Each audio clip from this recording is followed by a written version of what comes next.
अस्सलाम वालेकुम दोस्तों, हैदर वॉइस चैनल में आप सबको खुश आमदीद। पेश खिदमत है कहानी पुराना कब्रिस्तान का छठा हिस्सा।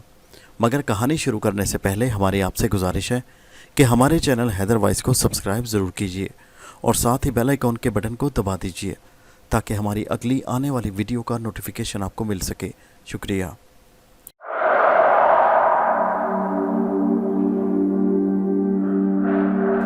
मुझे नवाब सुलेमान की मदद हासिल हो गई। मैं कब्रिस्तान से वापस अपने मकान की तरफ आ रहा था। जब मैं अपने मकान में दाखिल हुआ तो जैसे ज़मीन ने मेरे कदम पकड़ लिए। मैं सोच भी नहीं सकता था कि जब मैं अपने मकान में दाखिल होऊंगा तो मुझे सलमा खड़ी नज़र आएगी।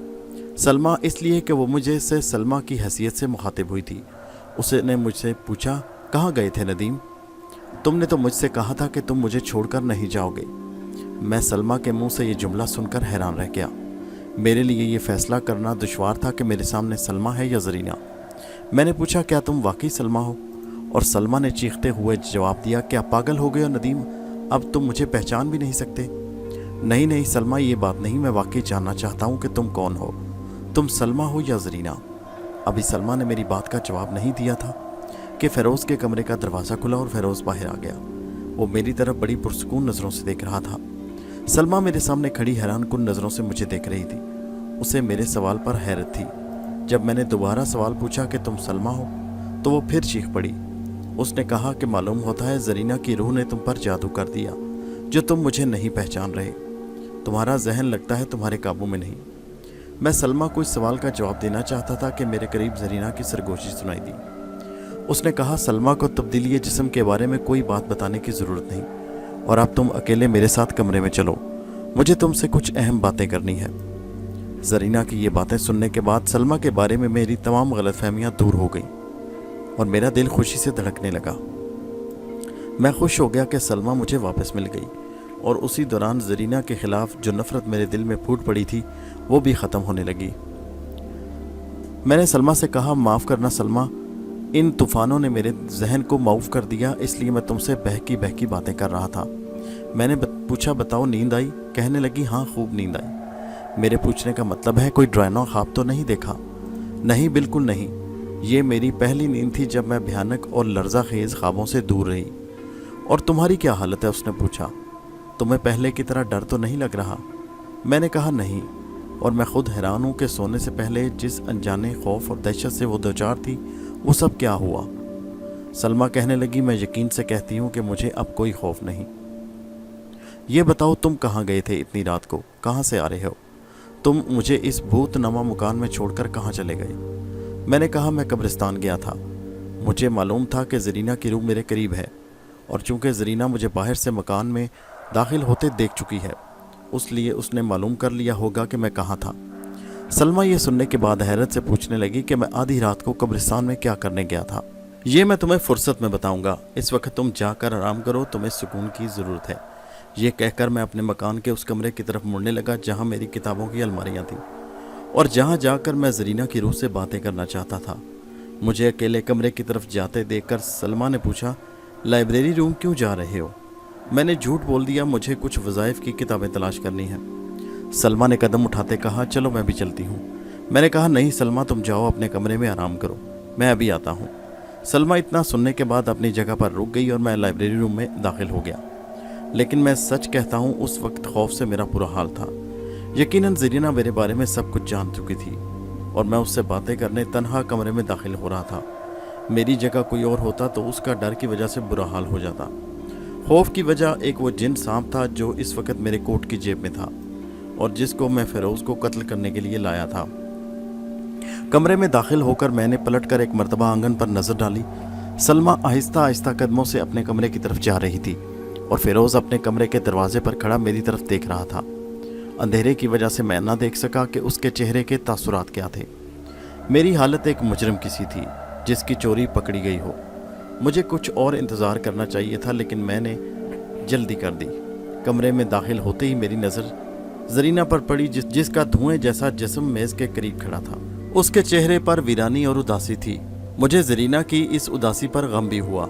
बहरहाल मैं उसके लिए एक नरम गोशा अपने दिल में रखता था। नुकसान सिर्फ फ़िरोज़ को पहुंच सकता है जो तुम्हारी तरह ज़िंदा है اور جس کی رگوں میں بھی تمہاری طرح تازہ اور گرم خون ہے، لیکن یہ تمہاری اور نواب سلیمان دونوں کی بھول ہے کہ فیروز کی جان کو نقصان پہنچایا جا سکتا ہے۔ فیروز پر ایک بزرگ کی دعاؤں کا اثر ہے، یہ دعا کبھی نہیں مرتی۔ فیروز اپنا کام ختم کیے بغیر نہیں مر سکتا۔ میں بدستور زرینہ کی جانب دیکھتے رہا۔ تم سمجھتے تھے کہ تم میری نگاہوں سے اوجھل ہو، لیکن میں تمہیں مسلسل دیکھ رہی تھی، اور میں نے تمہاری وہ باتیں بھی سن لی جو تم نے قبرستان میں کی، لیکن مجھے اطمینان تھا، اس لیے میں نے تمہاری اور نواب سلیمان کی گفتگو میں کسی قسم کی کوئی مداخلت نہیں کی۔ زرینہ نے ٹھنڈی سانس لینے کے بعد مزید کہا، میں اس لیے بھی خاموش رہی کہ تم نے جو کچھ کیا وہ تقاضۂ فطرت تھا۔ تمہیں سلمیٰ سے محبت ہے اور تم اس کے لیے سب کچھ کر سکتے ہو۔ میں سلمیٰ کا اس کو جسم واپس دے دوں، اس کے بعد تم سے درخواست کروں گی کہ تم آئندہ کے بعد نواب سلیمان سے کسی قسم کا رابطہ نہ رکھنا۔ میں نے بڑی مدھم آواز میں کہا، میں تم سے معافی مانگ چکا ہوں زرینہ، اس لیے برائے خدا مجھے مزید شرمندہ نہ کرو۔ اگر تم میری پوری کہانی سن لیتے تو تم وہ کام نہ کرتے جو تم ابھی کر کے آئے ہو، اس لیے میں چاہتی ہوں کہ اپنی ادھوری کہانی مکمل کر دوں اور باقی کہانی تمہیں سنا دوں۔ چند منٹ اسی طرح گزر گئے، میں گمسم کھڑا رہا۔ پھر زرینہ نے اپنی کہانی دوبارہ سنانی شروع کی۔ میں اپنے کمرے میں لیٹی تھی، سانپ کی پھنکار سے کمرے میں چیخیں سنائی دے رہی تھی۔ میں گھبرا کر اٹھ بیٹھی اور بھاگ کر اپنی ساس کے پاس گئی۔ مجھ پر اب تک جو کچھ گزرا تھا میں نے ان کو سنا دیا، لیکن وہ میری طرح ڈری نہیں۔ ان کو اس بزرگ کی دعاؤں اور ان کی روحانی طاقت پر یقین تھا۔ صبح ہوتے ہی وہ دوبارہ اس ویرانے میں پہنچ گئیں جہاں وہ گزری رات مجھے اپنے ساتھ لے کر گئی تھی، لیکن اس بار وہ مجھے نہیں لے کر گئیں۔ جاتے وقت انہوں نے مجھے قرآن شریف دیا اور مجھ سے کہا، بیٹی تم اس کتاب الہی کی تلاوت شروع کرو، جب تک میں واپس نہ آؤں تلاوت کرتی رہنا، اور ایک لمحے کے لیے جگہ سے اٹھ کر نہ جانا۔ اتنا کہہ کر انہوں نے کوئی آیت پڑھ کر مجھ پر چاروں طرف پھونک ماری اور پھر تالی بجا کر کہا، خدا میں اپنی بچی تیرے سپرد کر کے جا رہی ہوں۔ ان کی آنکھوں میں اس کے بعد آنسو آ گئے۔ آنسو پوچھ کر انہوں نے مجھ سے کہا، بیٹی کلام الہی کے آگے دنیا کی ہر چیز ہیچ ہے، چرند پرند حیوان سب اس کے آگے بے بس ہیں، تم بس تلاوت کرتی رہنا۔ اور پھر وہ چلی گئی۔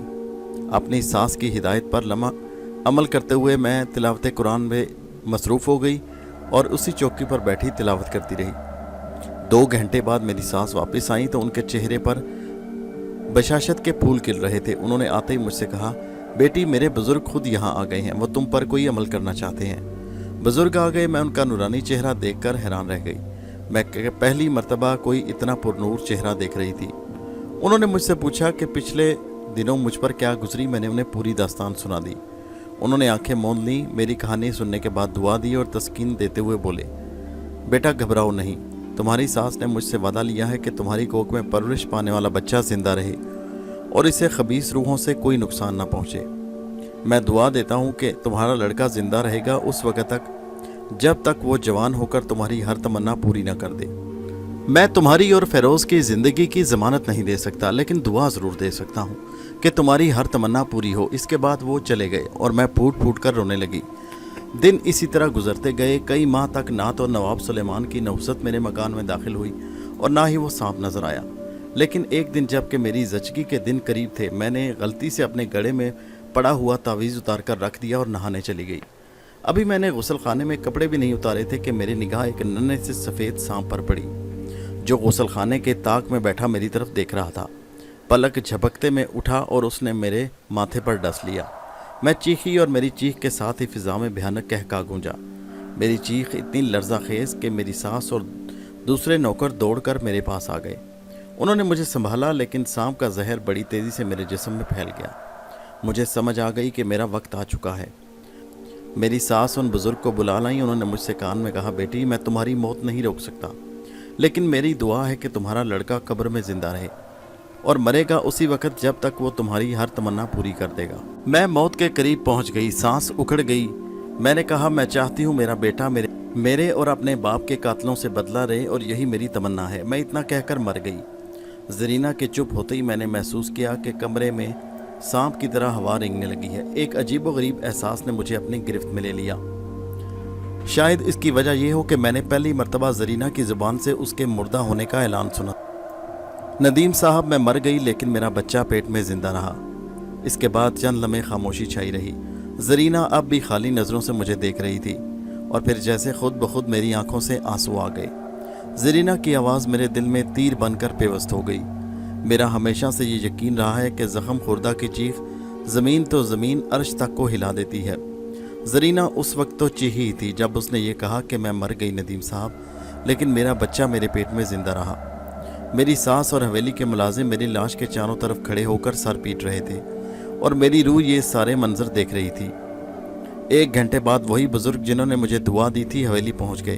उन्होंने गहरी नज़र मेरी लाश पर डाली और मेरी सास के सर पर शफकत से हाथ रखा और बोले, इत्मीनान रखो बेटी, तुम्हारी बहू का सिर्फ जिस्म मरा है।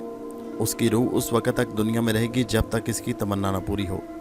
इसका बेटा इस वक्त इसके साथ ज़िंदगी की सांसें ले लेगा जब तक वो खुद इसको बाहर ना निकाले।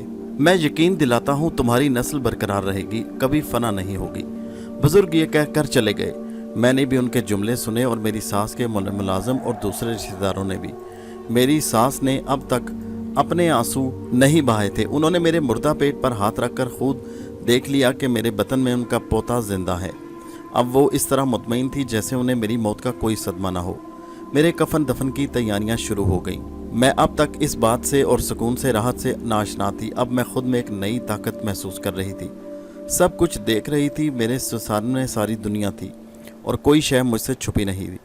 अचानक लाश की तरफ देखते देखते मुझे नवाब सुलेमान का ख्याल आया और पलक झपकते में मेरी रूह उसकी हवेली पहुंच गई। नवाब सुलेमान अपनी बैठक में बैठा तन्हा शराब पी रहा था। उसके सामने वही सफ़ेद सांप कुंडली मारे बैठा था और गुलामों की तरह उसकी तरफ देख रहा था। मेरी मौजूदगी में वो अचानक बुड़बुड़ाने लगा, कहने लगा, मैंने तुमसे बदला लिया ज़रीना। सुलेमान नशे में था लेकिन उसके बहरहाल दिल की आवाज़ थी। मैं उसके करीब गई। मैंने सरगोशी में कहा, नवाब सुलेमान। वो खौफजदा होकर कमरे में देखने लगा। तुम ज़रीना हो? तुम तो मर चुकी हो। मैंने कहा, हाँ मैं ज़रीना हूँ, मैं इस वक्त तुम्हारे करीब हूँ। नहीं नहीं, तुम तो मर चुकी हो। नहीं नवाब सुलेमान, मैं तुम्हारे करीब हूँ, मैं मरी नहीं, मेरा सिर्फ जिस्म मरा है। मेरी रूह उस वक्त तक दुनिया में रहेगी जब तक मैं अपनी हर तमन्ना पूरी न कर लूँ, जब तक मैं अपने हर दुश्मन से इंतकाम न ले लूँ। मुझे ये बताने की ज़रूरत नहीं कि मेरा दुश्मन कौन है, लेकिन रूह इंसान का कुछ नहीं बिगाड़ सकती। नवाब सुलेमान ने पहली मर्तबा खौफ के बगैर कहा। मैं मानती हूँ कि इंसान दुनिया की सबसे बड़ी ताकत है, लेकिन नवाब सुलेमान तुम एक गुनहगार हो, इसलिए कि तुमको सज़ा देने के लिए मेरी रूह को एक नई ताकत मिल चुकी है। वो कहने लगा, तुम मुझे क्या सज़ा दोगी? मैंने कहा, ऐसी सज़ा दूंगी कि क़यामत तक बेचैन रहोगे, तुम मेरा कुछ ना बिगाड़ सकोगे और वो जो तुम्हारा गुलाम सामने बैठा है वो भी कुछ नहीं कर सकेगा। मैं इतना कहकर कमरे से बाहर निकल गई। हवेली में मेरे कफन दफन का इंतज़ाम हो गया।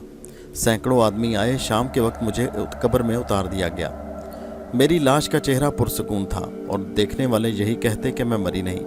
मेरी कब्र के तख्ते बंद करने से पहले वही बुज़ुर्ग जिन्होंने मुझे दुआ दी थी मेरी लाश पर झुके और उन्होंने एक नया तवीज़ मेरी कब्र में मेरे सराहने रख दिया।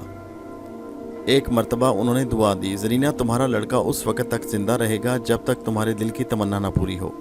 मैं सब देख रही थी। नदीम साहब, आप ये सुनकर हैरान हो गए कि नवाब सुलेमान भी मेरी कब्र के करीब मौजूद था। उसने बुज़ुर्ग को कब्र में तावीज़ रखते देख लिया। मेरी समझ में नहीं आया कि नवाब सुलेमान मेरे जनाजे में क्यों शरीक हुआ, लेकिन रात की तारीकी फैलते ही मुझे मेरे सवाल का जवाब मिल गया, क्योंकि जैसे ही चारों तरफ अंधेरा हुआ नवाब सुलेमान कब्रिस्तान में आया। उस ज़माने में ये कब्रिस्तान इतना वीरान नहीं था। चूँकि ये कब्रिस्तान सिर्फ अमीरों के लिए था, इसलिए इसमें रोशनी का इंतज़ाम रहता और चंद मुलाजिम भी होते। नवाब सुलेमान ने कब्रिस्तान में दाखिल होते ही रोशनी बुझा दी और अपने इल्म के ज़रिए तमाम मुलाजमों को गहरी नींद सुला दिया। मैं हैरान थी कि इस वक्त यहाँ आने में इसका क्या मकसद है। अब मैंने ये भी महसूस कर लिया कि नवाब सुलेमान अंधेरे में चोरों की तरह मेरी कब्र की तरफ बढ़ रहा है। जल्द ही वो मेरी कब्र के पास पहुँच गया और खड़े होकर इस तरह देखने लगा जैसे किसी चीज़ का मुआयना कर रहा हो। और फिर मैं हैरान रह गई जब सिर्फ 5 मिनट खड़े खड़े मेरी कब्र का जायज़ा लेने के बाद वापस चला गया। लेकिन उसके कदमों की रफ्तार तेज़ थी, वो भाग रहा था। अचानक कब्रिस्तान के फाटक के करीब गोरकन की कोठी के बाहर वो रुक गया। बाहर बड़ी कुदालों में से एक कुदाल उठाई और दोबारा मेरी कब्र की तरफ लपका। चंद लम्हात वो दीवानों की तरह मेरी कब्र खोद रहा था। कब्र बिल्कुल ताज़ी थी, इसलिए खोदने में कोई दुश्वारी नहीं थी। 1 घंटे के अंदर उसने कब्र खोद डाली और तख्ते उखाड़ कर बाहर फेंक दिए। अब मेरी कफन में लिपटी लाश उसके सामने थी।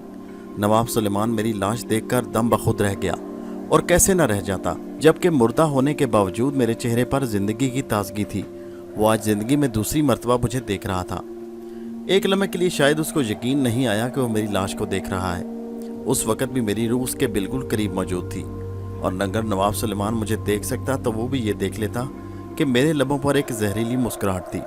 مجھے معلوم نہیں تھا کہ اس نے قبر کیوں کھا دی، لیکن اس کے ساتھ میں یہ بھی جانتی تھی کہ وہ میرا کچھ نہیں بگاڑ سکتا۔ چند لمحے وہ میری لاش دیکھتا رہا، اور اس کے بعد اس نے جھک کر اس نقش کی طرف ہاتھ بڑھایا جو مجھے دعا دینے والے بزرگ نے میری قبر کے تختے بند کرنے سے 1 منٹ قبل میرے سراہنے رکھا تھا۔ لیکن ابھی نواب سلیمان کانپتا ہاتھ اس نقش تک نہیں پہنچا تھا کہ ایک شعلہ سا لپکا، اور نواب سلیمان اسی طرح پاگلوں کی طرح چیخنے لگا جیسے اسے کسی نے ذبح کر دیا ہو۔ غالباً وہ سمجھ چکا تھا کہ وہ میری قبر سے اس نقش کو چوری نہیں کر سکتا۔ وہ چیختا رہا اور کدال سے دوبارہ میری قبر میں مٹی بھرتا گیا، قبر کو دوبارہ برابر کرتا رہا، اور میں سوچتی رہی کہ انتہائی خوفزدہ ہونے کے باوجود، انتہائی دہشت زدہ ہونے کے باوجود وہ ایک غلام کی طرح میری قبر میں دوبارہ مٹی ڈالنے کا سخت کام کیوں کر رہا ہے۔ وہ نقش کے شعلے سے اپنا ہاتھ جھلسانے کے بعد میری قبر کو کھلا چھوڑ کر بھاگا کیوں نہیں؟ اپنی یہ حیرت دور کرنے کے لیے میں اس کے قریب آ گئی، اور قریب آتے ہی مجھے میرے سوال کا جواب معلوم ہو گیا۔ نواب سلیمان اس وقت خود ایک مردے کی طرح معلوم ہو رہا تھا۔ اب اس نے چیخنا بھی بند کر دیا، اس کا چہرہ سپاٹ تھا، آنکھیں بالکل منجمد۔ وہ ایک مشین کی طرح قبر کی کھودی مٹی دونوں ہاتھوں سے قبر میں ڈال رہا تھا۔ میں سمجھ گئی کہ اس پر سحر طاری ہے۔ نقش کے شعلے نے لپک کر اس کو اپنے سحر میں قابو کر لیا۔ نواب سلیمان کی بے بسی دیکھنے والی تھی۔ میرے دیکھتے ہی دیکھتے نواب سلیمان نے قبر برابر کر دی اور ایک بت کی طرح کھڑا ہو گیا۔ اس کے انداز سے ایسا معلوم پڑتا کہ وہ دوسرے حکم کا منتظر ہے۔ ابھی تک سحر اس سے ختم نہیں ہوا۔ میں کافی دیر اس کے پاس کھڑی رہی اور اس کی بے بسی کا منظر دیکھتی رہی۔ یہ وہی نواب سلیمان تھا جو ایک موذی جن کو اپنے قبضے میں کرنے کے بعد غرور میں دیوانہ تھا۔ اس نے اپنی معمولی سی سفلی طاقت کے بل پر میرے خاندان کی خوشیوں کا خاتمہ کر دیا، صرف اس لیے کہ میں خوبصورت تھی اور میری خوبصورتی پر وہ مر مٹا۔ میں چند منٹ تک نواب سلیمان کو ایک خاموش بت کی طرح دیکھتی رہی۔ آخر میں نے کہا، کیا حال ہے سلیمان؟ تمہاری طاقت کیا ہوئی؟ تمہارا غرور کہاں گیا؟ تم بت کی طرح خاموش کیوں کھڑے ہو؟ میرے لب نہیں ہلے لیکن میری آواز اس تک پہنچ گئی۔ شاید سحر ختم ہو گیا۔ وہ پاگلوں کی طرح چیخا، پھر زرینہ بھوت بن گئی۔ زرینہ بھوت بن گئی، چیختا ہوا قبرستان کے پھاٹک کی طرف بھاگا۔ میں دیر تک اس کی چیخیں سنتی رہی اور میرا دل خوش ہو گیا۔ حویلی پہنچنے پر نواب سلیمان کے حواس بحال نہیں ہوئے۔ وہ زرینہ بھوت اور زرینہ بھوت کا ورد کرتا رہا۔ 1 گھنٹے تک اس کی یہ حالت رہی، پھر بے ہوش ہو گیا۔ جب ہوش آیا تو اس کی کیفیت بردوں سے بدتر تھی۔ وہ برسوں کا بیمار لگ رہا تھا۔ معلوم ہوتا تھا کہ اس کو دیکھ کر محسوس ہوتا جیسے کسی نہ نظر آنے والی طاقت نے اس کے جسم کا سارا خون نچوڑ لیا ہو۔ حواس کی بحالی کے بعد اس نے ایک عامل سے جو اس کے لیے دعا کرنے حویلی آیا، اسے اپنی بیتی سنائی۔ وہ سچ بولنے پر مجبور ہو گیا۔ اس نے عامل سے کہا، میں سچ کہتا ہوں، زرینہ مجھ سے 2 بار مل چکی ہے، مجھ اس بات کو وہم نہ سمجھیے۔ وہ موت کے بعد اب تک 2 مرتبہ مجھ سے گفتگو کر چکی ہے۔ میں اس کی لاش کو قبر میں اترتے بھی دیکھ چکا ہوں اور قبر کھود کر بھی دیکھ چکا ہوں۔ وہ قبر میں بالکل زندہ انسانوں کی جیسے لیٹی ہے۔ عامل نے اب تک ایسی ہوش ربا کہانی نہیں سنی تھی، اس لیے یہ کہانی سن کر خود اس کے ہوش اڑ گئے۔ نواب سلیمان، بددعا سے لڑا جا سکتا ہے، دعا سے نہیں۔ میرا سارا علم تمہاری بپتا کے آگے بے بس ہے، میں تمہاری کوئی مدد نہیں کر سکتا۔ نواب سلیمان چیخا، کیوں؟ اس لیے کہ روح علاوہ ذات باری کے کسی کی تابعدار نہیں۔ یہ صرف جسم ہے جس کو محکوم بنایا جا سکتا ہے۔ زرینہ کی روح ایک دعا پا چکی ہے اور دعا کو ختم نہیں کیا جا سکتا۔ تم نے جو بویا ہے اب کاٹنا پڑے گا۔ یہی آپ کہنا چاہتے ہیں کہ آج کے بعد میں زرینہ کی روح کے رحم و کرم پر ہوں، سلیمان نے بجھے ہوئے لہجے میں کہا۔ عامل کہنے لگا، اب خدا ہی تمہاری مدد کر سکتا ہے، میں بے بس ہوں۔ عامل اتنا کہہ کر چلا گیا۔ میں نواب سلیمان کا حال دیکھنے اس کے کمرے میں داخل ہوئی۔ میں اس کی نئی سرگرمیاں دیکھنا چاہتی تھی۔ عامل کی گفتگو سن کر نواب سلیمان یہ مایوسی دیکھ کر ایک مرتبہ پھر میری خوشی کی انتہا نہ رہی۔ اب نواب سلیمان نے اپنے سانپ جن کو طلب کیا۔ سانپ جن اپنی اصلی حالت میں آیا تو میں نے دیکھا وہ بھی ایک ڈراؤنے بھوت سے کم نہ تھا۔ ندیم صاحب، یہ اچھا ہی ہوا کہ میں نے اپنی زندگی میں اس کی صورت نہیں دیکھی، ورنہ وہ اتنا بھیانک تھا کہ اس پر پہلی نظر پڑتے ہی میرے دل کی حرکت بند ہو جاتی۔ میں نے سانپ جن کو اس کے اصلی روپ میں دیکھنے کے بعد سوچا کہ واقعی بدی کا ہر روپ اور ہر گناہ کا پیکر بدصورت ہوتا ہے۔ سانپ جن نواب سلیمان کی تمام کیفیت سے واقف تھا۔ اس نے کہا، میرے آقا، جس کام کے لیے آپ نے مجھے طلب کیا میں اس کے لیے ناکارہ ہوں۔ मैं खुद को ज़रीना की रूह से निजात दिलाना चाहता हूँ।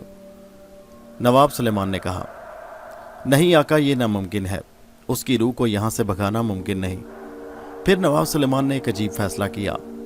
उसने शहर के सबसे बड़े हनुमान मंदिर के पुजारी से मुलाकात की और उसे अपनी कहानी सुनाई। नवाब साहब, पुजारी ने उसे अपनी अयार आंखों से घूरते हुए कहा, मैं आपकी मदद कर सकता हूँ, मगर आपको चंद शर्तें पूरी करना होंगी। नवाब ने कहा, मुझे हर शर्त मंजूर है। पहली शर्त यह है कि आपको काली की कुर्बान गाह में जाना होगा, वहाँ कुर्बानी की रस्म में शिरकत करना होगी। अगर आपने पूरी तरह खुद को उस माहौल और उसके लोगों से हम आहंग कर लिया तो आपका काम हो जाएगा। नवाब ने कहा, मुझे मंजूर है, मैं हर सूरत में ज़रीना की रूह से छुटकारा चाहता हूँ। पुजारी ने बड़े एतमाद से कहा, हो जाएगा। दूसरी शर्त यह है कि आपको अपना काम हो जाने तक अपने मज़हब से लाताल्लुक होना होगा। एक लम्हे के लिए नवाब साहब सोच में पड़ गए। पुजारी उसके चेहरे पर उभरते मिटते नकूश देखता रहा। आखिर नवाब ने ये कड़वा घूंट भी पी लिया। मैं इसके लिए भी तैयार हूँ, बस आखिरी शर्त यह है कि आपने अपने ख़ानदानी ख़जाने का 1/3 हिस्सा मुआवजे के तौर पर मुझे अदा करना है। वो भी मैं देने को तैयार हूँ। नवाब के लिए ये बड़ा सस्ता सौदा था, इसलिए कोई उसने तामुल न किया। वो मैं आपसे बाद में वसूल करूँगा। अगर आपको खुद पर और मुझ पर एतमाद है तो मुझे भी आप पर एतमाद करना चाहिए। तो अब मुझे क्या करना होगा? आज रात आप ठीक 2 बजे मेरे पास आइए, मैं आपको कुर्बान गाह ले जाऊँगा। नवाब लौट आया। आते ही वो शराब में गर्क हो गया। वह जितनी देर शराब के नशे में रहता, मेरा खौफ उसे कम सताता। रात के ठीक 2 बजे वो पुजारी के पास पहुंच गया। पुजारी ने उसे साथ लिया और मंदिर के पिछवाड़े एक पगडंडी पर चल पड़ा। तकरीबन आधे घंटे बाद वो काली की कुर्बान गाह में जा पहुंचे, जो एक ईसाइयों के कब्रिस्तान के साथ थी। नवाब को लेकर पुजारी तहखाने में उतरा तो नवाब की सिट्टी गुम हो गई।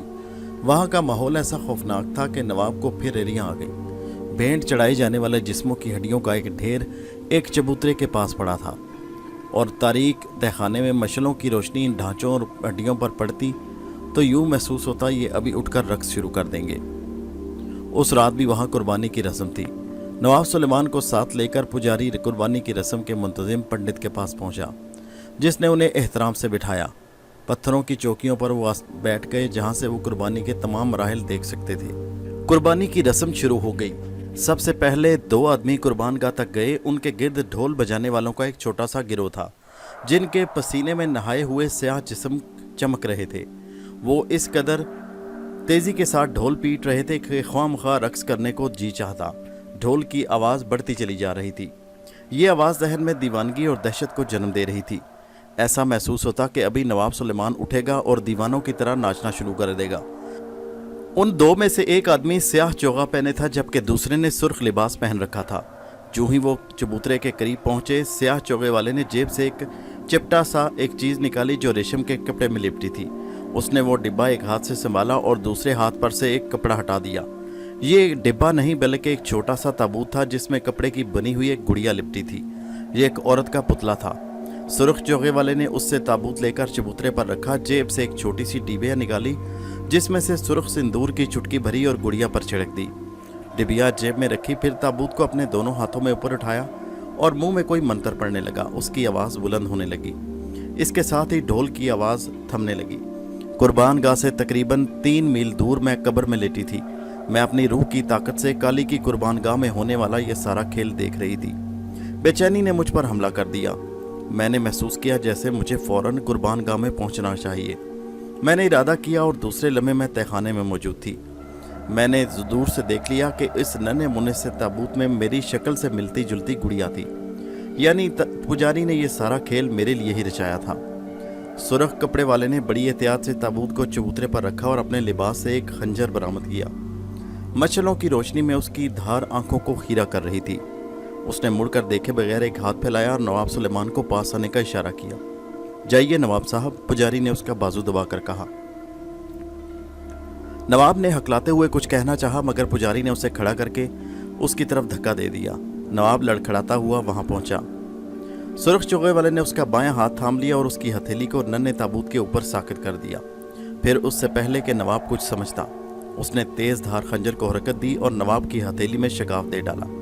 नवाब ने चीख कर अपना हाथ छुड़ाना चाहा, मगर बेसूद। सुर्ख कपड़े वाले उसके हाथ के किसी बदरू की तरह चिमट गया। नवाब अपना हाथ ना हिला सका। اب اس کی ہتھیلی سے سرخ سرخ خون اچھل کر میرے پتلے پر گرنے لگا۔ مجھے یوں محسوس ہوا جیسے میرے سارے بدن میں آگ لگ گئی ہو۔ میں بے اختیار چیختی ہوئی تہخانے سے باہر نکلی۔ میرے سارے بدن میں شعلے دہک رہے تھے۔ میں اپنی قبر میں واپس پہنچ گئی۔ میری حیرت کی انتہا نہ تھی جب میں نے دیکھا میرے بدن پر خون ہی خون تھا۔ خوف نام کی کوئی شے میرے پاس نہیں پھٹکتی، مگر اس وقت میں ضرور گھبرا گئی۔ اچانک ہی جیسے میری روح کو کسی نے سرگوشی کے ذریعے آگاہ کیا۔ دوسرے ہی لمحے میں نے اپنی لاش کے سینے پر پڑا تعویذ چھو لیا۔ ایک پل کو میرا بدن سکون میں ہو گیا۔ جلنے اور تڑپنے کی ساری کیفیت ختم ہو گئی۔ میں نے بے اختیار فیروز کی جانب دیکھا جو اپنی معصوم نگاہوں سے مجھے دیکھ رہا تھا۔ ہم دونوں کی نظریں ملی، ایک جھٹکا لگا اور میں وہاں سے اڑ کر 300 میل دور اپنے ایک دور کے رشتہ دار نواب کامران کے گھر پہنچ گئی۔ وہ ادھیڑ عمر اور نیک آدمی تھے۔ ان کی جوان بیٹی روبینہ ہی ان کی اکلوتی اولاد تھی۔ وہ کئی دن سے ضد کر رہی تھی کہ شہر سے نکلیں اور کسی دور دراز مقام پر سیر کو چلیں۔ میں نے دیکھا کہ نواب کامران کی ساری تیاریاں مکمل تھیں۔ وہ اپنے ڈرائنگ روم میں بیٹھے تھے کہ روبینہ ان کی ڈاک لے کر آئی۔ نواب کامران نے اس کی طرف دیکھا اور یوں مسکرائے جیسے وہ ڈاک نہ دیکھنا چاہتے ہوں۔ روبینہ ان کو ان کی ساری عادات کا علم تھا۔ اس نے ان کی مسکراہٹ کا ذرا بھی نوٹس نہیں لیا۔ اس پر نواب نے مجبور ہو کر پوچھا، کیا بات ہے نوابزادی، اتنا پریشر کیوں ہے؟ یہ خطوط؟ روبینہ نے ڈاک کی طرف اشارہ کیا۔ وہ تو میں دیکھ رہا ہوں، ان میں سے خط ایک خاص شہر سے آیا ہے۔ وہ بولے، کہاں سے؟ اور جواب میں روبینہ نے جس شہر کا نام لیا اس نے مجھے چونکا دیا۔ یہ تو میرے شہر کا نام تھا۔ تو پھر ہمیں وہاں جانا ہے، روبینہ نے کہا، مگر وہاں تو میں کسی کو نہیں جانتا۔ روبینہ نے اپنے سرخ بالوں پر ہاتھ پھیرا۔ اس کے ہونٹ بچ گئے۔ وہ خوب سمجھ رہی تھی کہ اس کا باپ جان بوجھ کر اسے تنگ کر رہا ہے۔ میں چاہتی ہوں آپ یہ خط کھول کر دیکھیں۔ نواب نے معصومیت سے پوچھا، ضروری ہے؟ ہاں ابا جان، ضروری ہے۔ اچھا چلو۔ نواب کامران نے جلدی سے ہاتھ بڑھایا اور وہ خط اٹھا لیا جس کی طرف روبینہ نے اشارہ کیا تھا۔ خط ان کے ایک رشتے کے بھانجے خالد نے لکھا تھا، جس کے ساتھ روبینہ کی عزیز ترین سہیلی آتوا کی شادی ہوئی تھی۔ 2 برس پہلے نواب کامران کا شہر چھوڑ کر میرے شہر میں جا بسے۔ نواب کامران نے خط کو کئی بار پڑھا مگر ان کی سمجھ میں نہ آیا۔ خط کی عبارت عجیب الجھی سی تھی۔ روبینہ اپنے باپ کا جائزہ لے رہی تھی اور میں ایک طرف کھڑی ان دونوں کو جانچنے کے ساتھ سوچ رہی تھی کہ میرا وہاں جانے کا کیا جواز تھا، میں وہاں کیوں آئی تھی۔ یہ اکثر ہوتا کہ میں بلا ارادہ کہیں پہنچ جاتی اور بعد کے ماحول کے یا افراد سے میرا خاصا گہرا تعلق نکل آتا۔ نواب کامران کو اس قدر دیکھ کر روبینہ رہ نہ سکی اور پوچھنے لگی، کیا بات ہے، آپ پریشان لگ رہے ہیں، خط میں کوئی بری بات تو نہیں؟ نواب کامران نے سوچ میں ڈوبے ہوئے کہا، بری خبر؟ یوں لگتا ہے جیسے خالد اور عاطفہ کسی پراسراریت کا شکار ہیں۔ خط کے ہر لفظ سے رحم کی اپیل ٹپک رہی ہے۔ مجھے یقین نہیں آتا کہ یہ اسی خالد کی تحریر ہے جس پر میں بے حد اعتماد کرتا ہوں۔ وہ باہمت اور بہادر انسان ہے۔ اس نے کیا لکھا ہے پاپا؟ اس نے لکھا ہے، نواب نے بتایا، میرے شہر کے لوگ پراسرار حالات میں غائب ہو رہے ہیں، مر رہے ہیں کیڑے مکوڑوں کی طرح۔ روبینہ بڑبڑائی، کیڑے مکوڑوں کی طرح؟ کم از کم مجھے خالد سے اس قسم کی تحریر کی توقع نہیں۔ وہ بے حد مایوس ہے، بس یہی لکھتا ہے کہ میری مدد کریں۔ اس کی تحریر بے ربط سی ہے، ایک آس ایک امید کے سہارے لکھی گئی ہے۔ روبینہ نے خط باپ کے ہاتھ سے لے کر پڑھا۔ وہ جس طرح کھڑی تھی میں بآسانی خط کی تحریر پڑھ سکتی تھی۔ مجھے یوں محسوس ہوا جیسے وہ خط کسی مریض نے لکھا ہو، خون کے آخری قطرے سے نچوڑ کر بھی اس نے وہ خط لکھا ہو۔ میں سمجھ نہیں پاپا، خالد صاحب کیا کہنا چاہتے ہیں؟ روبینہ نے پوچھا۔ نواب کامران اٹھ کر بے چینی سے ٹہلنے لگے۔ خط کی لکھائی اس قدر ٹوٹی پھوٹی تھی کہ تحریر کی روانی جا بجا بے ربط ہو گئی تھی۔ روبینہ نے خط کئی بار پڑھا۔ نواب کامران سوچتے رہے، ٹہلتے رہے اور میں ان کا جائزہ لیتی رہی۔ خالد ایک ذہین نوجوان تھا جس نے اپنی طالب علمی کے زمانے میں کئی انعامات حاصل کیے۔ وہ ایک ڈاکٹر بن کر شہر میں روپیہ کمانے کی مشین نہیں بننا چاہتا تھا، اس لیے اس نے ڈاکٹری کی صنعت کی اور دوسرے سال ہی ایک قصبہ نما شہر میں جا کر پریکٹس شروع کر دی۔ اس کے دل میں غریبوں کی مدد اور خدمت کرنے کا جذبہ کوٹ کوٹ کر بھرا تھا۔ اس کی بیوی عاطفہ نے اس کا ساتھ دیا اور اس کے ساتھ خوش رہی۔ ابھی ان کا بچہ نہیں تھا۔ وہ جس بستی میں پریکٹس کر رہا تھا اس کا نام شاداب نگر تھا اور وہ وہیں رہتا تھا۔ نواب کامران کو حیرت اس بات تھی کہ شاداب نگر میں 2 برس گزارنے کے بعد اس کی شخصیت میں کیا تبدیلی آ گئی کہ اس نے ایسا بے ربط خط لکھ کر ان کو پریشان کر دیا۔ چوتھی بار روبینہ نے خط پڑھنے کے بعد آہستگی سے کہا، میرا خیال ہے ڈاکٹر خالد خود کسی بیماری کا شکار ہو گئے ہیں۔ نواب کامران نے تائید کی، ہو سکتا ہے، مگر ابھی تک میں سمجھ نہیں سکتا کہ میں اس کی مدد کیسے کروں۔ مجھے تو رہ رہ کر عاطفہ کا خیال آتا ہے۔ اچانک روبینہ نے کچھ سوچ کر کہا، میرا خیال ہے کہ ڈاکٹر خالد کو جو صورتحال پیش ہے उसका ताल्लुक रूहानियत से है, उसी लिए उसने आपको ख़त लिखा है। नवाब साहब ने उसकी बात की तायद की और बोले कि तुम ठीक कहती हो। दोनों बाप बेटी ने सोचा कि बिल आखिर उन्हें शादाब नगर जाकर सारी सूरत हाल देखनी चाहिए। दूसरे ही दिन नवाब साहब ने गाड़ी निकलवाई और दोनों बाप बेटी शादाब नगर की तरफ चल पड़े। ड्राइवर ने स्पीड खासी तेज रखी और अंदाजा था कि वो 4 घंटे में शादाब नगर पहुंच जाएंगे। शादाब नगर का इलाका शुरू हुआ तो रुबीना ने अपने साइड के शीशे उतार दिए। वो कुदरती मनाजिर की दिलदादा थी और जंगल से जरा हटकर होने के बावजूद ये इलाका सरसब्ज़ो शादाब था, मगर अब उनकी रफ्तार वो नहीं थी जो मेन रोड पर थी। अचानक उनको पीछे से किसी के चीखने की आवाज़ें आने लगीं। रुबीना ने ज़रा सा सर बाहर निकालकर पीछे झांका। कुछ नौजवान लड़के शिकारियों जैसा हुलिया बनाए घोड़े दौड़ाते चले आ रहे थे। उनके साथ शिकारी कुत्ते भी थे जो उनके साथ साथ और आगे भाग रहे थे। ड्राइवर ने स्पीड ज़रा कम कर ली। एक घुड़सवार उनके बिल्कुल करीब था। क्या तुमने किसी हिरन को इधर भागते हुए देखा है? ड्राइवर ने एक नज़र उन्हें देखा और स्क्रीन पर नज़रें जमाए हुए कहा, नहीं साहब। बेवकूफ़, क्या तुम्हारी आंखें साथ नहीं हैं? वो नौजवान गुस्से से चीखा। उसी वक्त रोबीना ने खिड़की से बाहर झांकते हुए उसे अपनी तरफ मुतवज्जो किया। मैंने देखा है। नौजवान उसकी तरफ मुतवज्जो हुआ। गाड़ी और घोड़े अब साथ साथ भाग रहे थे। वो हिरन इस तरफ गया है। रोबीना ने एक तरफ इशारा किया। अगर तुम उसे पकड़ना चाहते हो तो जल्दी करो, वो कहीं निकल ना जाए। नौजवान बेढंगे से अंदाज में हंसा। निकल कर कैसे जाएगा मुझसे बचकर? तुम फिक्र न करो खूबसूरत गुड़िया, हम उसे अभी पकड़ लेंगे। उसने घोड़े को चाबक लगाई और हवा हो गया। बाकी के घुड़सवार और कुत्ते भी उसके पीछे लपक गए। नवाब कामरान ने अपनी बेटी की तरफ देखा और बोले, मेरा ख्याल है तुमने उनको गलत रास्ता बताया है। रुबीना ने इत्मीनान से कहा, जी पापा बिल्कुल। नवाब कामरान हंस पड़े। कम अज़ कम वो हिरन तो तुम्हारा शुक्रगुजार होगा, मगर दुआ करो कि इस शहद के छत्ते से हमारा दोबारा टकराव ना हो। अल्लाह मालिक है पापा, रुबीना ने लापरवाही से कहा। चलो भाई तुम स्पीड बढ़ाओ। वो खुदाई फौजदार तो चले गए।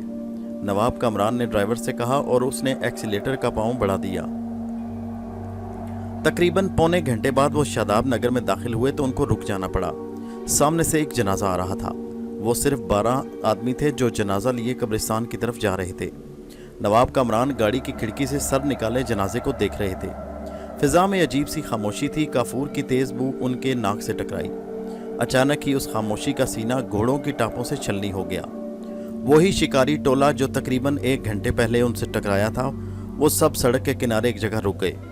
फिर उसी नौजवान ने, जिसे रुबीना ने गलत रास्ता बताया था, कार की खिड़की के करीब आया, घोड़े पर बैठे बैठे नीचे झुका और रुबीना को तेज नज़रों से घूरने लगा। ये तुमने अच्छा नहीं किया गुड़िया, वो बड़ी चुभती हुई आवाज़ में बोला।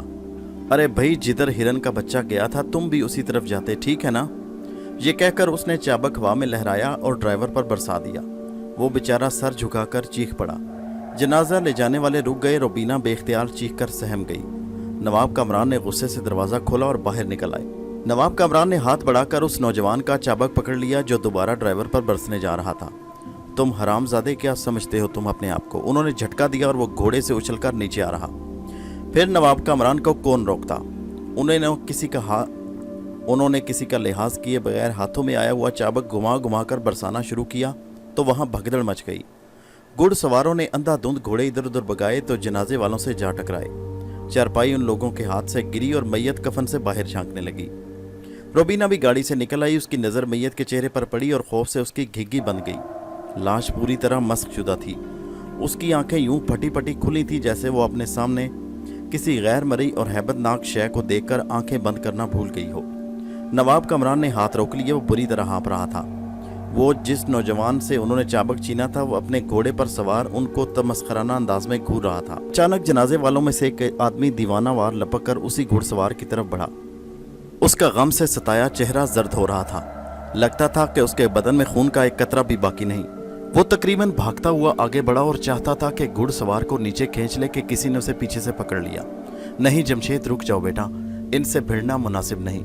उस बूढ़े ने उस नौजवान को रोकते हुए कहा, मैं इन उल्लू के पट्टों को जान से मार दूंगा।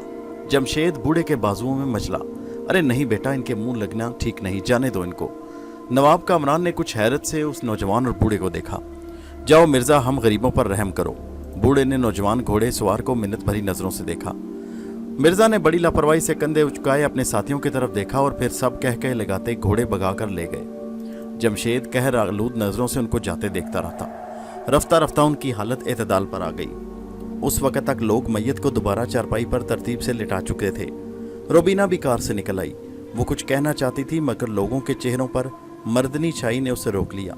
वो लोग जिंदगी से बेजार लग रहे थे।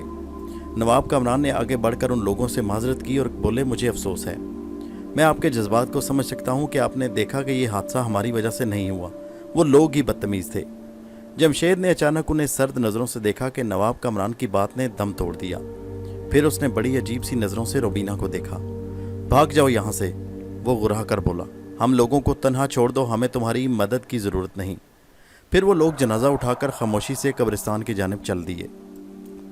मैं सब वहाँ खड़ी देख रही थी और खामोश थी। मुझे समझ नहीं आ रही थी कि ये क्या हो रहा है। ये घुड़सवारों की सरासर ज़्यादती थी। फिर ये लोग अपना गुस्सा नवाब कामरान पर क्यों निकाल रहे थे? नवाब कामरान हैरत से उन्हें जाता हुआ देख रहे थे। फिर उन्होंने ड्राइवर को इशारा किया, वो स्टीयरिंग पर जा बैठा। रोबीना ने बाप का हाथ पकड़ा और गाड़ी में बैठी। चलें बाबा। उसी वक्त जनाजे के साथ जाने वालों में से एक आदमी पलटा और उनके करीब आ गया। ये बूढ़ा आदमी था जो हुलिये से इमाम मस्जिद लगता था। उसने करीब आकर सलाम किया। नवाब साहब ने सलाम का जवाब दिया। ये क्या था मौलाना सब कुछ? मौलवी साहब ने बड़ी धीमी आवाज़ में कहा, कुछ ख्याल ना कीजिए, ये लड़का जमशेद बड़ा अच्छा है। मरने वाला इसका भाई था, इसलिए वो आपसे अच्छा नहीं बोला। जितना ज़बान का कड़वा है उतना ही दिल का अच्छा है। मैं आपके किसी काम आ सकूं तो मुझे खुशी होगी। नवाब साहब बोले, आप मुझे डॉक्टर खालिद के घर का पता बता दीजिए। मौलवी साहब ने सामने 200-300 गज दूर मकान की तरफ इशारा किया। डॉक्टर खालिद का मकान वो सामने सफ़ेद दरवाजे वाला है, वो जिसकी खिड़कियों पर जालियां लगी हैं। नवाब साहब ने शुक्रिया अदा किया और फिर दोबारा गाड़ी में वो लोग बैठ गए। मौलवी साहब ने पूछा, वो आपके क्या लगते हैं? तो नवाब साहब कहने लगे, वो रिश्ते में मेरा दूर का भांजा लगता है। मौलवी साहब मुतमईन हो गए। और आखिरी बार आपसे कब मिले थे?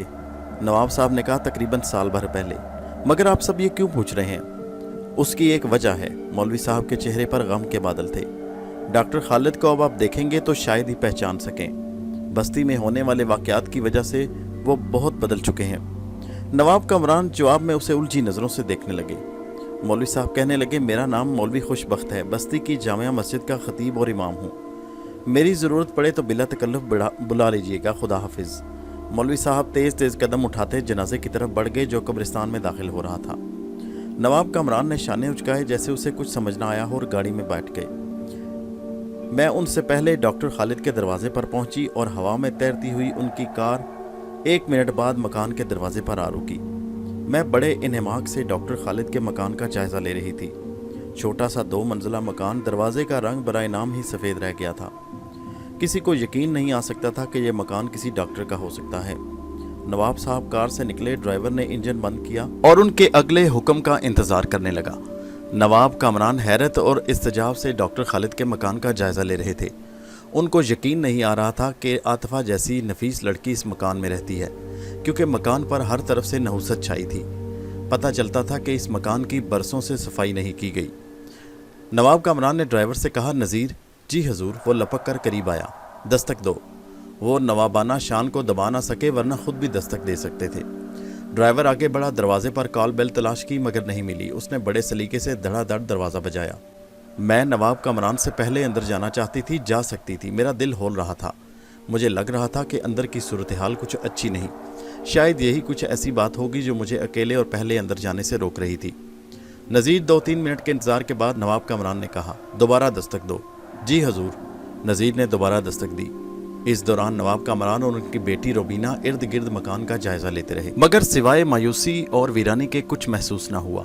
लोग उनको देखकर दूर दूर रहे। किसी ने करीब आने की जुर्रत न की। हर तरफ सन्नाटा छाया था। दूसरी बार दरवाज़ा खटकाने पर भी कोई जवाब ना आया तो नज़ीर ने अजीब सी नज़रों से नवाब साहब की तरफ देखा। अब क्या करूं जनाब? उसने जैसे आंखों ही आंखों में पूछा। फिर दस्तक दो। उन्होंने फिर जुबान हिलाई। नज़ीर ने इस बार ज़ोरदार तरीके से दरवाजे को धड़ाधड़ बजाया और इस कदर सख्ती से कि अंदर वालों को खबर होते ही बनी। हल्की सी चरचराहट से दरवाज़ा खुला, मगर इतना सा कि थोड़ी सी दर्द बन सके। इस दर्द के अकब में उनको एक बीमार दुबली पतली सी कोई लड़की दिखाई दी जो अंदरूनी हिस्से के नीम तारीक फिजा में छुपी खड़ी थी। नवाब कामरान जरा आगे बढ़े। रोबीना ने भी कदम बढ़ाया।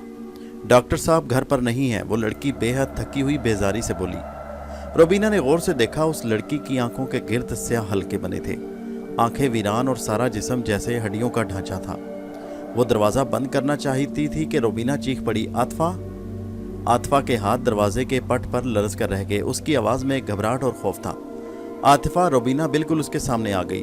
दरज ज़रा सी खुली। आतिफा, ये तुम हो ना? और दरवाज़ा पूरी तरह खुल गया। बाहर की तेज़ रोशनी ने जो ही आतिफा के चेहरे और बदन का अहाता किया, नवाब कामरान और रोबीना शिश्तर रह गए। उन्हें यकीन नहीं आ रहा था अपनी आंखों पर कि ये परेशान हाल और हड्डियों का पिंजर आतिफा है। वही आतिफा जो कभी रोबीना की सबसे शानदार ज़िंदगी से भरपूर और शौक सहेली हुआ करती थी। दोनों एक दूसरे से लिपट गईं। उसकी हालत पर नवाब कामरान और रोबीना बहुत हैरान थे। रह रहकर सोच रहे थे कि आखिर उसके साथ क्या हुआ, मगर ये राज अभी खुला नहीं था। नज़ीर, गाड़ी ले जाओ। बस्ती के शुरू में जो छोटा सा होटल देखा था ना, उसी में ठहरना। जब ज़रूरी होगा तुमसे मिल लूँगा। नवाब कामरान ने ड्राइवर नज़ीर को कुछ रुपए थमाते हुए कहा। वो सलाम करके गाड़ी में बैठा और रवाना हो गया। आइए आप लोग अंदर आइए। आतिफा ने आस्तीन से आंखें खुश करते हुए अंदर दावत दी। नवाब कामरान और रोबीना से पहले मैं अंदर दाखिल हो गई और पूरे मकान में चक्कर लगाने लगी। मकान 2 मंजिला था और बेहद छोटा। ऊपर नीचे कुल 4 कमरे थे जिनमें ज़रूरियात ज़िंदगी का सामान मौजूद था। अरे बेटी, तुम तकल्लुफ़ ना करो। हम लोग होटल में जा ठहरेंगे या कम से कम रात को वहाँ चले जाया करेंगे ताकि तुम लोगों को तकलीफ ना हो। नवाब कामरान को मकान की वहशत से घबराहट होने लगी। ये आप खालिद से तय कीजिएगा अंकल, फ़िलहाल तो बैठिए। वो उनको ड्राइंग रूम नमा कमरे में ले आई। मैंने महसूस किया तमाम कमरे पर ऊपर नीचे अंदर बाहर एक अजीब सी वहशत और वीरानी का राज है। हर शय इस तरह गर्द आलूद है जैसे महीनों से उस पर कपड़ा न फेरा गया हो। खिड़कियों के शीशों, मिट्टी और गुबार की तहें जम चुकी थी। गमले और फूल, हर चीज़ मुरझा चुकी थी। अजीब सी सूरत हाल थी। मैंने नवाब कामरान ही की तरह ये बात खूब महसूस कर ली थी कि पूरे मकान पर अजीब सी वहशत छाई है और किसी ऐसी खौफनाक सूरत हाल का शाखसाना है जो अनकरीब मुंह खोलेगी और हमारे तमाम अंदाज़ों को चट कर जाएगी। अचानक रोबीना की नज़र आतिफा की कलाई पर बंधी पट्टी पर पड़ी। अरे आतिफा, ये क्या हुआ? चोट लग गई? वो नज़रें चुरा कर बोली, बस मामूली सी चोट है। मैंने नवाब कामरान की जानिब देखा और मेरे अंदाजे की तस्दीक हो गई। वो भी महसूस कर रहे थे कि आतिफा कुछ छुपा रही है। आतिफा, नवाब कामरान ने आगे हाथ बढ़ाया। दिखाओ बेटा, ज़ख्म कैसा है? नहीं अंकल, कोई ख़ास गहरा नहीं। खालिद एक डॉक्टर हैं, वो आएंगे तो बैंडेज कर देंगे। नवाब कामरान के लहजे में तंज झलक जाए। वो तो मैं देख रहा हूँ कि वो अच्छा डॉक्टर है। उन्होंने ये कहकर इर्द गिर्द नज़रें दौड़ाईं। आतिफा के चेहरे पर कई रंग आकर गुजर गए। उसने बात संभालने की कोशिश की। अरे छोड़िए भी पापा, वो आएंगे तो उनसे बात करेंगे। फ़िलहाल तो मुझे अपनी सहेली से मिलने दें। रोबीना की मुश्ताक निगाहों ने फिर आतिफा को घेर लिया। मैं देख रही थी कि रोबीना आतिफा से बहुत मोहब्बत करती थी। आतिफा हाथों से अपने बाल सहलाने लगी और कपड़ों की सलवटें दूर करने लगी। कहने लगी, आप लोग इतनी जल्दी में आए कि मुझे लिबास तब्दील करने का मौका ही नहीं मिला। मेरा ख्याल है बेटी, तुम्हें फौरी तौर पर भरपूर तीमारदारी की ज़रूरत है। तुम्हें किसी सेहत अफजा मुकाम पर जाना चाहिए। तुम बीमार नजर आती हो। नहीं अंकल, बस वो। आतिफा गड़बड़ा गई। रोबीना बेटी, क्या ख्याल है, होटल चला जाए? अचानक नवाब साहब ने कहा। नज़ीर ने वहाँ कमरा ले लिया होगा, हम भी पैदल ही निकल चलते हैं। रात वहाँ गुजार कर सुबह इधर आ जाएंगे और जब तक यहाँ हैं यही रूटीन रखेंगे। अरे अंकल, आप इधर क्यों नहीं रहेंगे? आतिफा ने धीरे से पूछा। बेटी, एक तो मकान बेहद मुख्तसर सा है, तुम लोग खुद ही यहाँ खुल खिला कर रह लो, बड़ी बात है। मैं ज़रा खुले माहौल में रहने का आदी हूँ। हम दोनों को भी यहाँ रहना होगा तो तुम्हें दिक्कत होगी। नवाब कामरान तो ये कहकर रहे थे और रोबीना सोच रही थी कि वो बाहर सूरत आतिफा के साथ रहेगी। हालात न जाने किस तरह के हैं। पापा, हम अभी आती हैं। रोबीना ने अचानक आतिफा का हाथ पकड़ा और उसे लेकर कमरे में चली गई। मैं उस वक़्त कॉरिडोर में ही थी, मैं भी उनके साथ हो ली। आतिफा, ज़रा देर के लिए हिम्मत करो, हम मिलकर मकान को धो डालें। दरअसल पापा इस ख़राब हालत से घबरा रहे हैं। उन्हें मकान कुछ अजीब सा लग रहा है। अच्छा, आतिफा ने जैसे मजबूरी भरे लहजे में कहा और दोनों मकान की सफाई में लग गई। रोबीना का अपना दिल मकान की इतनी गंदी हालत देखकर मतला रहा था। जब 2 घंटों बाद वो फारिग हुई तो मकान एक कच्चे घर का नमूना दिखाई देने लगा। मैं इस वक्त के दौरान इधर उधर घूमती रही। बस पापा, रोबीना ने आखिरी टच देकर नवाब साहब को मुखातिब किया। अब आप खुश हैं ना? आप तो होटल नहीं जाएंगे? नवाब कामरान ने गहरी सांस ली। तो ये सब इसीलिए हो रहा था, उन्होंने इर्द गिर्द का जायज़ा लेकर कहा। अच्छा, जैसे तुम्हारी मर्जी। रोबीना बाप के मान जाने पर खुश हो गई। मैं सोच रही थी कि जब डॉक्टर खालिद और आतिफा शुरू में इस मकान में आएंगे तो उन्होंने इसे बेहद शानदार और साफ़ सुथरा बनाया होगा, लेकिन मैं नहीं जान पाई कि इस हालत की वजह क्या है। उसी वक्त रोबीना चाय का ट्रे हाथ पर संभाले कमरे में दाखिल हुई। नवाब कामरान को चाय की तेज़ महक ने बेकरार कर दिया। वो संभल कर बैठ गए। रोबीना ने चाय बना कर दी। अच्छा भाई आतिफा, ये बताओ कि डॉक्टर साहब कहाँ हैं? वो आतफा का चेहरा एकदम जर्द पड़ गया, जबान हकलाने लगी। नवाब कामरान एकदम से वहशतज़दा हो गए। क्या हुआ बेटा? बस कुछ दिनों से बस्ती को अजीब से हालात से दो चार होना पड़ रहा है, अजीब सी परेशानियां हैं। नवाब साहब ने पूछा, किस किस्म की? अभी उसी वक्त किचन में से किसी चीज़ की तेज़ बू ने आतफा के लिए फरिश्ता रहमत का काम किया। अरे हंडिया जल गई। वो उठी और तेज़ी से बाहर लपकी। रोबीना ने भी खाली कप मेज़ पर रखा और उसके पीछे हो ली। नवाब कामरान कुछ देर सोचते रहे और कमरे से बाहर निकल आए। अब वो मकान के इर्द गिर्द नज़रें दौड़ा रहे थे। उनकी निगाहें तकरीबन 200 गज दूर एक छोटे से होटल पर जमी थी, जहां लोग अंदर बाहर आ जा रहे थे। मैं भी बाहर निकल आई और बस्ती का जायज़ा लेने लगी। बस्ती में अक्सर मकान बड़े खूबसूरत और पक्के बने थे, मगर इस फ़िज़ा अजीब सी सोगवार थी। उसी वक्त कब्रिस्तान की तरफ से वो लोग आते दिखाई दिए जो जनाजा लेकर दफनाने गए थे। वो सब लोग सर झुकाए चल रहे थे, जैसे किसी हुक्म के तहत चल रहे हों। सब लोग नवाब कामरान के पास से गुजर गए। उनका रुख उसी होटल की तरफ था जो पहले नवाब साहब की निगाहों का मरकज़ था। नवाब कामरान ने जब उनको एक एक करके उस होटल में दाखिल होते देखा तो चंद मिनट बाद वो भी इस होटल में कदम रख चुके थे। वो एक छोटे से हाल पर मुश्तमिल होटल था, जिसके दाखिली दरवाजे के बाएं जानिब चाय बनाने की जगह थी। बाकी सब जगहों पर कुर्सियां और मेज़ लगे थे, जिन पर इस वक्त तकरीबन 15-16 लोग बैठे थे। कुछ चाय पी रहे थे और कुछ अखबार पढ़ रहे थे। नवाब साहब ने पूरी हाल पर नज़र दौड़ाई तो उनको मेज़ पर वही लड़का जमशेद दिखाई दिया। वो उसके पास जाकर बोले, क्या मैं बैठ सकता हूँ? उसने कहा, ज़रूर। शुक्रिया। वो उसके सामने कुर्सी पर बैठ गए। वो बड़े खुश्क लहजे में बोला, कोई बात नहीं, अगर तुम पसंद करो तो मेरी तरफ से चाय का कप कबूल करो। नवाब साहब ने वो बड़े खुश्क लहजे में बोला, मैं आपकी दावत रद्द करता हूँ। उसने बैरे को चुटकी बजाकर अपनी तरफ मुतवज्जो किया और कहने लगा, चाय लाओ। नवाब साहब कहने लगे, अगर तुम्हें मुझसे चाय पीना पसंद नहीं तो मैं तुम्हारी तरफ से चाय का कप पीना पसंद करूँगा। जमशेद ने बड़ी गहरी नज़रों से जायज़ा लिया। वो जानना चाहता था कि बड़े मियाँ का इरादा क्या है, मगर वो अपनी कोशिश में नाकाम रहा। नवाब का चेहरा मुस्कुराहट लिए था। जमशेद उनको घूर कर रह गया। उसी वक्त नवाब कामरान के कानों में किसी की बेबस और मायूसी से भरी आवाज़ ने पिघला सीसा डाल दिया। मैंने अपनी तरफ से कोई कसर नहीं उठा रखी, मगर मैं उसे नहीं बचा सका। यकीन करो, इसका मुझे उम्र भर अफसोस रहेगा। ये आवाज़, ये गुफ्तगू नवाब कामरान ने एक पल में पहचान लिया। ये तो उसी आवाज़ की तहरीर की बाज़गश्त थी जो ख़त में लिखी थी। ये यकीनन डॉक्टर खालिद था। उन्होंने रुख बदल कर देखना चाहा। ये आवाज़ उनके बाएं हाथ वाले मेज़ पर से उभरी थी। उसी वक्त होटल के मालिक ने चाय के 2 गिलास मेज़ पर लाकर रख दिए। शायद उसने एक ही मुलाजिम रखा था जो वक्त पड़ने पर वो खुद बहरागिरी करता था।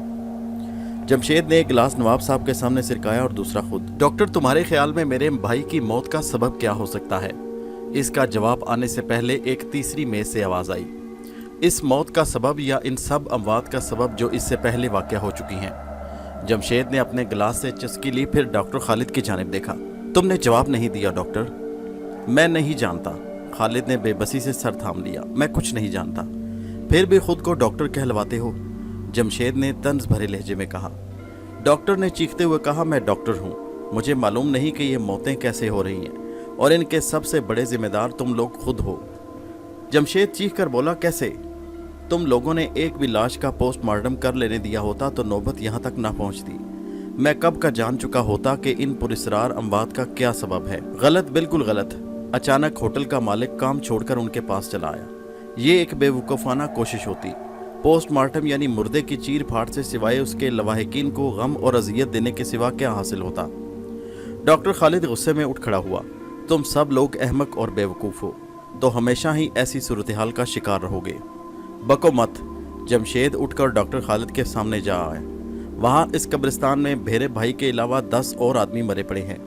हर 15वें दिन एक आदमी मर जाता है। 5 महीनों में 11 आदमी इस दुनिया से चले गए और तुम कहते हो कि तुम्हें इसका सबब मालूम नहीं। तुम उसके बावजूद खुद को डॉक्टर कहते हो। तुम आखिर चीज़ क्या हो? दफ़ा हो जाओ यहाँ से। हमें तुम जैसा बेवकूफ़ आदमी नहीं चाहिए। होश में रहो मिस्टर जमशेद, डॉक्टर खालिद ने उसे घूरते हुए कहा। तुम कहना क्या चाहते हो? मेरे आने से पहले इस बस्ती के लोगों ने क्या आबे हयात पी रहा था जो यहाँ कोई मरता नहीं था, या मेरे आने के बाद मौत के फरिश्ते ने इस बस्ती का रास्ता देख लिया?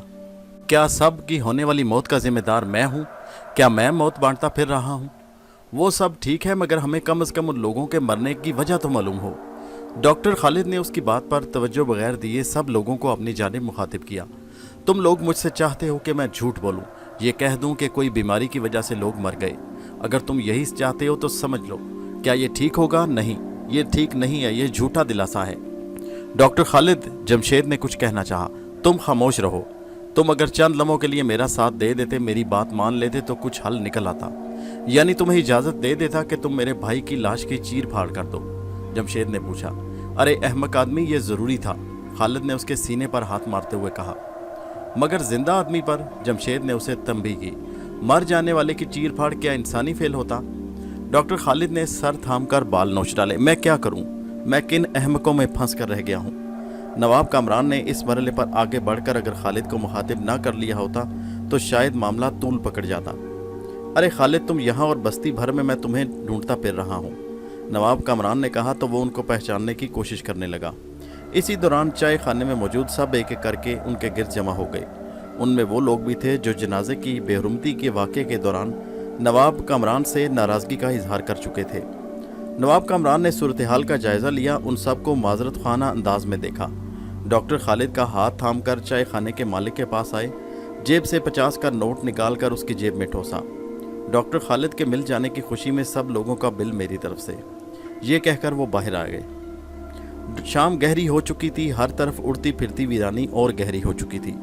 घरों में रोशनियां हो चुकी थी जो कि स्ट्रीट लाइट्स के साथ मिलकर माहौल अंधेरे को दूर करने की कोशिश कर रही थी। नवाब साहब डॉक्टर साहब को लिए घर की जानिब रवां दवा थे। मैं उनके पीछे पीछे उड़ती चली जा रही थी। मुझे अब फेरोज़ का भी ख्याल आ रहा था। वैसे तो मेरी जुदाई और आर्जी दूरी का आदी था, ताहम मेरा दिल उदास था, लेकिन मैं अभी यहाँ से लौट जाने का इरादा नहीं कर सकती थी। मुझे लग रहा था कि घर पहुंचकर डॉक्टर खालिद से नवाब कामरान की गुफ्तगू सुननी चाहिए। हो सकता है कोई नई रास्ता मिल जाए। दोस्तों, ये कहानी जारी है। इस कहानी का अगला हिस्सा नेक्स्ट वीडियो में मुलाहिजा कीजिए और हमारे चैनल हैदर वाइज को सब्सक्राइब कीजिए। शुक्रिया।